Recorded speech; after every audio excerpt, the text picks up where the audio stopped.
जय भीम, नमो बुद्धाय। मैं राजकुमार मांझी और आप देख रहे हैं द एक्टिविस्ट। इस वक्त हम मौजूद हैं आरजेडी कार्यालय में। हमारे साथ एजाज अहमद है जो प्रदेश प्रवक्ता हैं। इनसे अब आज बात करेंगे। ड्रग इंस्पेक्टर की 10 साल की नौकरी में वेतन मिला 60 लाख, लेकिन संपत्ति बनाई 20 करोड़ की। अब 60 लाख 10 साल में 60 लाख जो ड्रग इंस्पेक्टर का वेतन होता है, लेकिन इनके पास 20 करोड़ रुपए की संपत्ति बरामद हुई है। क्या कहेंगे, इनसे हम जानेंगे। एक और है डाइट भवन निर्माण, 12 करोड़ में बनाई हिलती डुलती इमारत, 4 बर्खास्त, कंपनी ब्लैक लिस्टेड।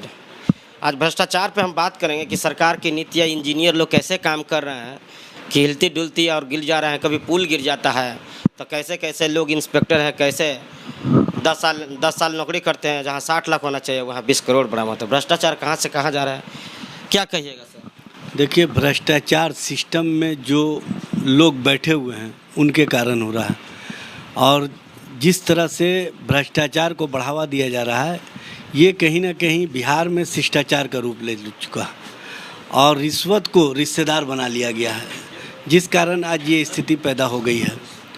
आप जो बोलते हैं कि 60 लाख उनका पेमेंट के हिसाब से होना चाहिए, 10 लाख 10 साल 20 करोड़ रुपया 10 साल में बना लिए। देखिए, 20 करोड़ वो बनाए हैं और उनके पीछे जो संरक्षक हैं उनको कितना 100 करोड़ बना होगा ये समझा जा सकता है। एक छोटे प्यादा ने 20 करोड़ रुपया इकट्ठा कर लिया, तो उस प्यादा के जो संरक्षक रहे हैं, जो कहीं ना कहीं सरकार में बैठे हुए लोग हैं, सीनियर जो सरकार में बैठे हुए लोग हैं, मंत्री से लेके संतरी तक, अच्छा, पदाधिकारी से लेके कर्मचारी तक, अच्छा, सारे लोग भ्रष्टाचार में लिप्त हैं। पूरा सिस्टम भ्रष्ट हो चुका है, और जहाँ सिस्टम भ्रष्ट हो जाता है वहाँ पर सरकार लाचार हो जाती है, और सरकार जब लाचार हो जाती है तो सरकार के कर्मचारी अपने पगार पर ध्यान नहीं देते हैं, वो कैसे पैसा आए उस पर ध्यान देते हैं। उसके लिए उनका एक नेक्सस, एक टीम खड़ी हो जाती है, मतलब और उसमें से कमीशन लेते हैं। कमीशन ही नहीं, हर तरह का चीज़ होता है।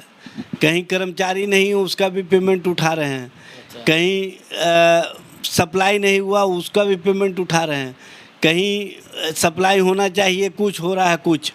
ये सब बड़ा नेक्सस है। और जो आप हिलती डुलती बिल्डिंग की बात कर रहे हैं, यहाँ तो पूरा सिस्टम हिलती डुलती है। डाइट भवन निर्माण, डाइट तो उन लोगों का मजबूत हो गया है जो लोग रिश्वत को पचाने में सक्षम हैं, और रिश्वत पचाने में सक्षम लोग ऐसे ही हिलती डुलती इमारतों से भी पैसा कमा लेते हैं। 12 करोड़ रुपया उसमें भी गबन कर लिए, और जबकि उस बिल्डिंग को रोक रखा गया था कि इसको किसी के हवाले नहीं किया जाएगा, लेकिन किसी ऊपरी दबाव के कारण जो पदाधिकारी हैं उन्होंने इस बिल्डिंग को दे दिया, सुपुर्द कर दिया कार्यालय के रूप में कार्यरत करने के लिए। इस तरह की स्थिति पैदा हो गई है बिहार में, और इस तरह की स्थितियों को पैदा करने में कहीं ना कहीं सरकार में बैठे हुए लोग शामिल हैं, जिस कारण आज इस तरह की स्थिति देखने को मिल रही है, सुनने को मिल रही है। और सबसे बड़ी बात यह है कि जो लोग पकड़े जाते हैं उनका मामला रफा दफा बहुत जल्द कर दिया जाता है, उनको पुनः उसी पद पर आसीन कर दिया जाता है। आपने सुना होगा कुछ दिन पहले डीटीओ पकड़े गए थे, कुछ दिन पहले जेलर पकड़े गए थे, और उन लोगों को भी कहीं ना कहीं फिर बढ़िया जगह पर विराजमान कर दिया गया है। कंपनी तो ब्लैक लिस्टेड हो गई सर, लेकिन इसमें नहीं लगता कि इंजीनियर भी जिम्मेदार है, क्योंकि कुछ दिन पहले बिहार में गंगा में नदी में एक पुल बन रही थी, तो मात्र अंदर थोड़ा सा हवा चला था और पुल गिर गई थी। तो इंजीनियर लोग कैसे उसको पास कर देते हैं, अप्रूवल दे देते हैं कि ये ठीक है, बन रहा है ठीक, यानी इंजीनियर लोग भी इसमें भ्रष्ट हैं।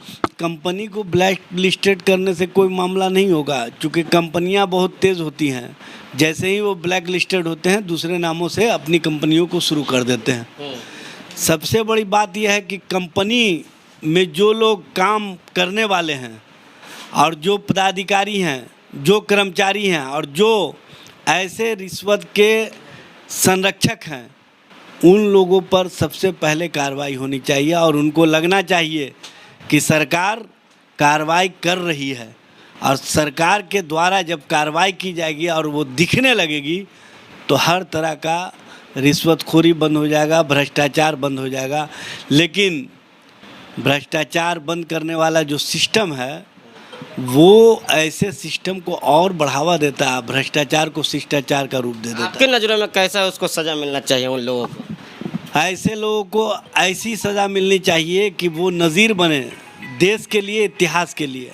और ऐसे लोग के कारण जो देश में भ्रष्टाचार बढ़ रहा है, जो बिहार में भ्रष्टाचार बढ़ रहा है, उस पर लगाम लगेगा जब उन पर कार्रवाई होगी तब। क्या प्रतिक्रिया है कमेंट बॉक्स में बताइएगा। अगर ये फेसबुक पर वीडियो देख रहे हैं तो शेयर करें, लाइक करें, और यूट्यूब पे देख रहे हैं तो सब्सक्राइब करें।